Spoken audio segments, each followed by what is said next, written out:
विश्व 24 न्यूज हर पल आपके साथ। ऑलरेडी गुन्हा दाखल केला आहे, त्यांनी आमची फसवणूक केलेली आहे। त्यांनी आमचा एबी फॉर्म घेतला आणि नंतर जाऊन एकनाथ शिंदेच्या बंगल्यावर ते मॅनेज झाले असा आमचा आरोप आहे। कारण तो आम्ही जो एक व्हिडिओ प्रस्थापित केला त्यात एक कॉन्स्टेबल आहे, पोलीस कॉन्स्टेबल, तो त्या उमेदवाराला घाग नावाच्या उमेदवाराला घेऊन उपमुख्यमंत्र्यांच्या घरी गेला आणि तिथून तो जाऊन त्यांनी अर्ज पाठी घेतला। तो गंगेत आंघोळ करायला तर गेला नव्हता ना, गेला असेल तर पैशाच्या गंगेमध्ये उडी मारायला गेला असेल। तो अशा लोकांवर पण गुन्हा दाखल झाला पाहिजे जे पक्षाचे फसवणूक करतात। पक्षाचा उपयोग करून पक्षाचा एबी फॉर्म घेऊन तुम्ही जर तुमची घरं भरणार असेल तर ते आम्ही खपवून घेणार नाही। अशा लोकांवर देखील गुन्हे दाखल व्हावेत असं पत्र आम्ही 2 दिवसापूर्वी पोलीस आयुक्तांना दिलेलं आहे। आज आरोनच्या बाबतीत आम्ही तक्रार केलेली आहे आणि जी निवडणूक या लोकांना एकदम सोपी वाटते ती निवडणूक सोपी होणार नाही, ही गोष्ट सत्ताधाऱ्यांनी लक्षात ठेवा। आरोनी ज्या पद्धतीने तुम्हाला उत्तर दी सकारात्मक होती आणि ती उत्तर तुम्ही ह्या दालनात सांगितलं का? मी आयुक्तांना आणि काल निवडणूक आयुक्तांना जे काय घडलं ते सगळं दाखवलं। आरोच्या केबिन मध्ये त्या दिवशी जो काय राडा झाला त्याचे व्हिडिओज आमच्याकडे होते, ते आम्ही त्यांना दाखवलेले आहेत। त्यांनी जे कबूल केलं होतं त्या दिवशी की होय माझ्याकडनं चुकी झाली, तो फॉर्म डिस्प्ले करायला हवा होता, तो माझ्याकडनं झाला नाही। दुसरी गोष्ट, डिस्प्ले केल्याच्या फॉर्म मध्ये पण चुकीचा ऍफिडेव्हिट लावल्याचं त्यांनी कबूल केलं होतं, तीही गोष्ट त्यांना आम्ही सांगितलेली आहे। आणि अशा प्रकारे जर आरोच वागत असतील तर आम्ही विश्वास कोणाचा ठेवायचा?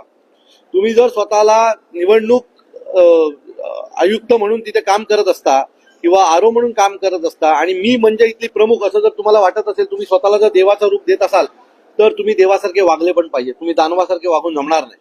त्यामुळे या आरोवर कारवाई, वैशाली पाटीलवर जोपर्यंत कारवाई होणार नाही तोपर्यंत आम्ही शांत होणार नाही। सत्ताधाऱ्यांचं म्हणणं आहे की निवडणूक जी आहे पारदर्शक आहे। काय रे बापरे, एवढी ट्रेनिंग आरोला देण्यात आलेली आहे व्यवस्थित। एवढी सत्ताधाऱ्यांनी एवढी पारदर्शक निवडणूक केलेली आहे की निवडणुकीत मतदान करायची गरजच नाही। ह्याच्यापेक्षा काय चांगलं पारदर्शकता असू शकते? म्हणजे निवडणूक लागल्यात पण अनेक लोकांना आता निवडणुकीचा अधिकारच बजावता येणार नाहीये। एवढी पारदर्शकता नको आहे भारताला, संविधानामध्ये एवढी पारदर्शकता दाखवली नाहीये। तुम्ही कायदे बदलायला जाऊ नका। 21 नगरसेवक एका महापालिकेच्या वेळेला निवडून येतात ना, त्यावेळेला जनता देखील तुमच्याकडे पाहत असते आणि याचा जनतेला पण राग येत असतो। तुम्ही जे जनतेला गृहीत धरताय ना ते धरणं बंद करा, नाहीतर एक दिवस ही जनता जे नेपाळला झालंय तशाच प्रकारची घटना या भारतात पण होईल, एवढं लक्षात ठेवा। बिनविरोध निवडून आलेल्या लोकांचा एक इतिहासच झालेला असं देखील आता सत्ताधारी बिनविरोध ह्याच्या पुढे जर आज हा ट्रेंड कायम राहिला बिनविरोधचा तर पुढच्या काही वर्षांनी म्हणजे पुढच्या वेळेला जेव्हा निवडणुका येतील ना त्यावेळेला महापौर देखील बिनविरोधच बसेल। पुढच्या वेळेला महापौर देखील बिनविरोध बसवला जाईल, म्हणजे इलेक्शनच होणार नाही। 50-55 जागावर हे बिनविरोधच्याच जे काही नंतर खर्च करावा लागतो तो आधी करतील। पैशाची काय मागणी करण्यात आलेली का असं समजतंय? काही जण माघार घेतलेली आहे, त्यांच्याकडे सगळ्यांनीच पैसे घेतले। तो कोणी असं गेलो म्हणजे फॉर्म भरेपर्यंत तो चुकीचा होता ज्याच्या विरोधात फॉर्म भरतोय। फॉर्म भरल्यावर लक्षात आलं की नाही हा माणूस देव आहे, असं कसं शक्य आहे ना? काहीतरी घडलं असेल ना।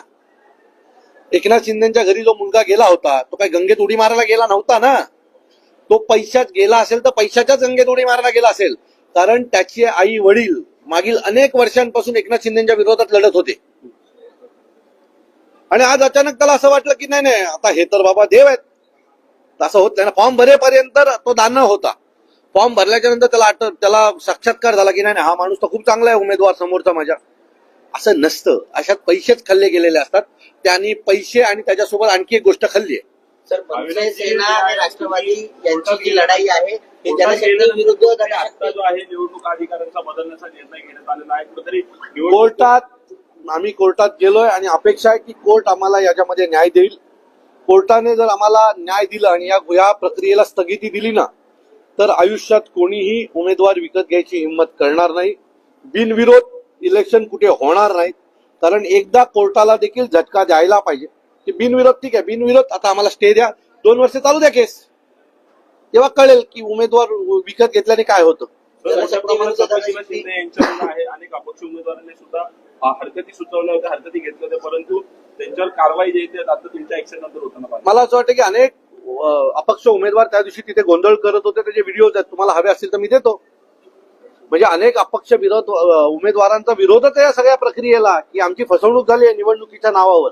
एकाच आरोच्या अंडर 3 जण बिनविरोध निवडून येतात, 3 प्रभागात 3 लोक बिनविरोध ज्यावेळेला निवडून येतात ना त्यावेळेला तो आरो भ्रष्ट आरो असतो, त्याची निवडणूक प्रक्रियेवर लक्ष नाही असा त्याचा अर्थ होतो. सत्याचा विजय होईल का वाटतं येणार का तेवढं तुम्ही आता दरवाजा सत्यासाठी लढण्याचा प्रयत्न आम्ही करत राहू. विजय होईल तेव्हा होईल, कारण काय ना, जसा सूर्य उगवतो तसा सूर्य मावळतोय.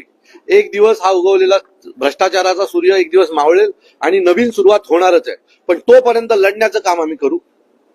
समोर काही दिसत नाही म्हणून लढणं बंद करणारी आम्ही अवलादी नाही आहोत. वचननामा आता जाहीर होणार आहे या ठिकाणी आता सत्ताधाऱ्यांचा. माझं मत आहे त्या वचननाम्यामध्ये त्यांनी लिहून द्यावं की 50 लाख रुपये अपक्षाला, 2 कोटी रुपये शिवसेनेच्या उमेदवाराला, 3 कोटी रुपये मनसेच्या उमेदवाराला, 50 लाख रुपये काँग्रेसच्या उमेदवाराला, हा पण डेटा चार्ट द्यावा. कारण पुढच्या येणाऱ्या निवडणुकीला तुमच्या वचननाम्यात ते पण हवेत की कुठल्या पक्षाच्या उमेदवाराला अर्ज पाठी घेण्यासाठी तुम्ही किती पैसे देणार आहात.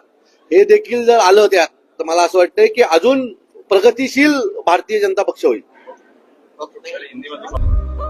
राज्यातील महत्त्वाच्या आणि आपल्या भागातील ताज्या बातम्या पाहण्यासाठी आजच आमच्या विश्व 24 न्यूज चॅनलला यूट्यूबवर सबस्क्राईब करा आणि बेल आयकॉन प्रेस करा.